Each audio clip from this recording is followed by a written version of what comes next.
পার্লারে গিয়ে হাজার হাজার টাকা খরচ না করে কিভাবে খুব সহজে অল্প টাকায় আমি বাসায় আমার চুলগুলো রিবন্ডিং করে ফেললাম, আজকে আমি সেটাই তোমাদের সাথে শেয়ার করব। হ্যালো এভরিওয়ান, আসসালামু আলাইকুম। সবাইকে স্বাগতম জানাচ্ছি রেড স্টুডিওর আরেকটি নতুন এপিসোড দেখার জন্য। ভিডিও শুরু করার আগে কিছু সতর্কতা অবলম্বন করে নিই, সেটা হচ্ছে আমার ভিডিও দেখে কেউ যদি নিজেরা বাসায় এটা ট্রাই করো তাহলে অবশ্যই নিজের রিস্কে ট্রাই করবে, কারণ একটু 19-20 হলেই কিন্তু চুলের ফলাফল খারাপ হয়ে যেতে পারে। তো যার কারণেই যারা আমার ভিডিও দেখে ট্রাই করতে চাও নিজস্ব রিস্কে ট্রাই করতে হবে। যদি চুলের কোনো ধরনের কোনো ক্ষতি হয় তাহলে তার দায় কিন্তু আমার চ্যানেল নিবে না। আমি শুধুমাত্র আমি কিভাবে করেছি এটাই তোমাদের সাথে রিভিউ শেয়ার করতে যাচ্ছি।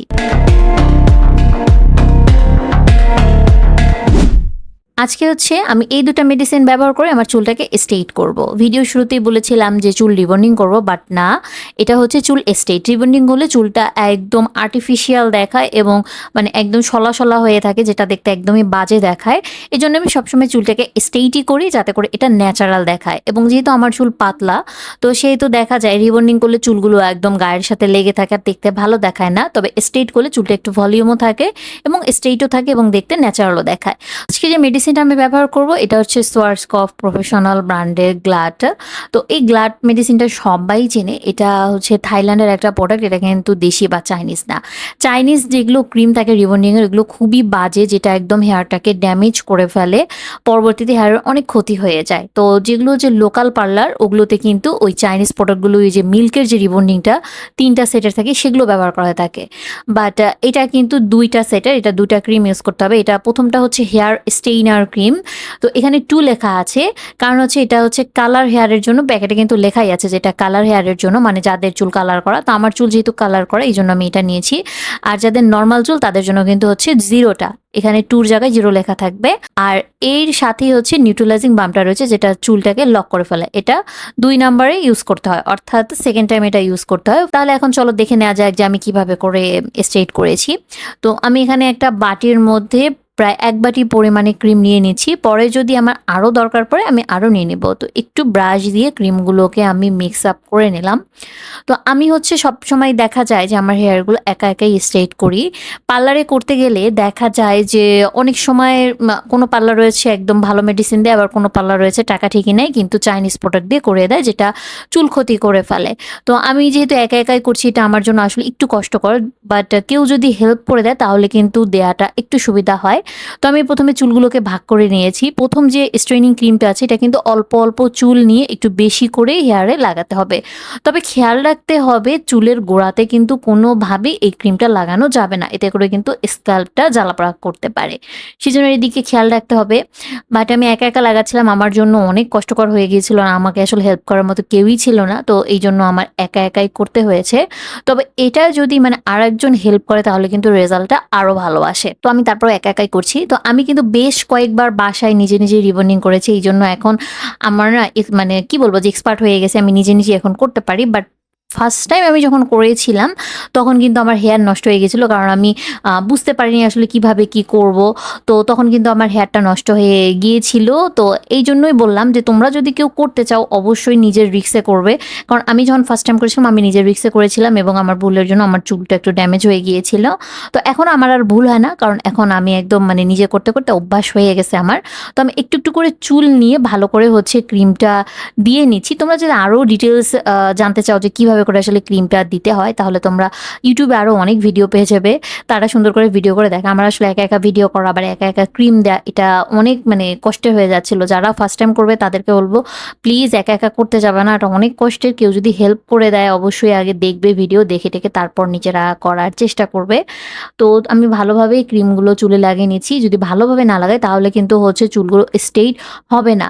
তো এই যে আমার পিছনে চুলগুলো একটু বাঁকা বাঁকা হয়েছে, এটা বাঁকা না থাকাই ভালো। এটা একদম সোজা সোজা হয়ে থাকলে এই ক্রিমটা সুন্দরভাবে আর কি চুলটা সোজা করতে সাহায্য করে।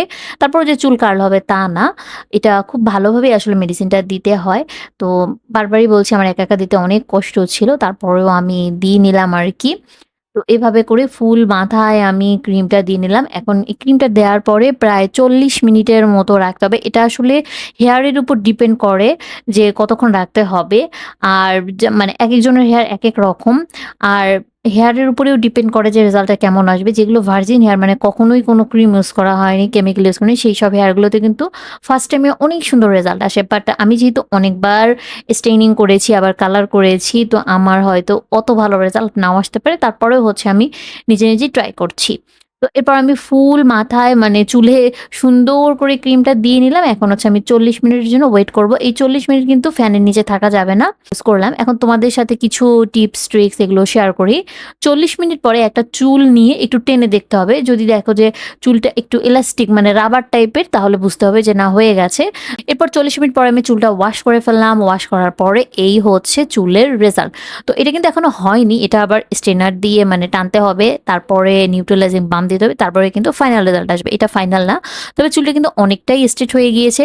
যখন দেখবে যে চুলটা অনেকটা স্ট্রেট হয়ে গিয়েছে, তখন বুঝবে যে না, ক্রিমটা আসলেই কাজে দিয়েছে। এরপর একটা স্ট্রেনার দিয়ে খুব ভালোভাবে টানতে হবে। এই টানাটার উপরে কিন্তু অনেক কিছু ডিপেন্ড করে। একদম চুল টানতে একদম দেখবে যে সোজা হয়ে থাকবে। মানে চুল ছেড়ে দিলে একদম নিজের কাছে আবার নিচে চলে যাবে, এরকম একটা ভাবনা। একদম ফ্ল্যাট হবে যখন, তখন বুঝতে হবে যে না, মেডিসিনটা বসে গেছে। বাট ১টা ২টা টান দিলেই কিন্তু হবে না। আর এই সময়টা এত কষ্টকর যে এই সময় কিন্তু হচ্ছে খুব গরম থাকে চুলটা, খুবই সাবধানে করতে হবে। তো আমি একাই হচ্ছে চুলটাকে খুব ভালো করে প্রায় ১ থেকে ১.৫ ঘন্টা ধরে আমি চুলটাকে টেনে একদম ফ্ল্যাট বানিয়ে নিয়েছি। একদম ফ্ল্যাট বানিয়ে নিয়েছি। একদম যখন দেখবে যে ফ্ল্যাট হয়ে গেছে, চুলগুলো একদম সোজা হয়ে আছে রিবন্ডিং এর মতো, তখনই বুঝবে যে না, হয়ে গেছে। আর অল্প চুল নিয়ে টানতে হয়, অনেক কষ্টের। তো এরপরে হচ্ছে এখন আমি ২য় নাম্বার যেটা নিউট্রালাইজিং বাম, সেটা লাগিয়ে নিচ্ছি। তো এই বামটা কিন্তু একদম মানে ৫ মিনিট থেকে ১০ মিনিটের মধ্যে ফুল মাথায় লাগিয়ে নিতে হয়। আর এই ক্রিমটা যখন তোমরা লাগাবে, দেখবে যে চুলটা গরম হয়ে আসছে এবং গরম অনুভূত হচ্ছে। এইজন্য খুবই তাড়াতাড়ি লাগাতে হয়। নাতে করে কিন্তু হচ্ছে একপাশে ভালো হবে, একপাশে ভালো হবে না। আর এই ক্রিমটা লাগানোর পর কিন্তু চুলটা একদম স্ট্রেট রাখতে হবে, বাঁকা হওয়া যাবে না, তাহলে কিন্তু ওয়েভ এসে যাবে। তো ওই সময় আমার হাসব্যান্ড এসেছিল, ও এসে আমাকে একটু হেল্প করছিল। তারপর ও চুলগুলো টেনে একটু সোজা করে দিচ্ছিল। তো এই ক্রিমটা কিন্তু হচ্ছে অল্প পরিমাণেও লাগানো যাবে না, আবার বেশিও লাগানো যাবে না। মানে মিডিয়াম ভাবেই লাগাতে হবে। তবে যদি একদম পাতলা করে লাগানো হয়, তাহলে কিন্তু কোনো কাজ হবে না। মানে চুলের ফিনিশিং ভালো আসবে না। এইজন্য আরকি একটু বেশি করে লাগাতে হবে আরকি। তো আমি একটু বেশি করে লাগিয়ে নিয়েছিলাম। আর যেহেতু একা হাতে দেওয়া, আবার ভিডিও করা একটু কষ্টকর।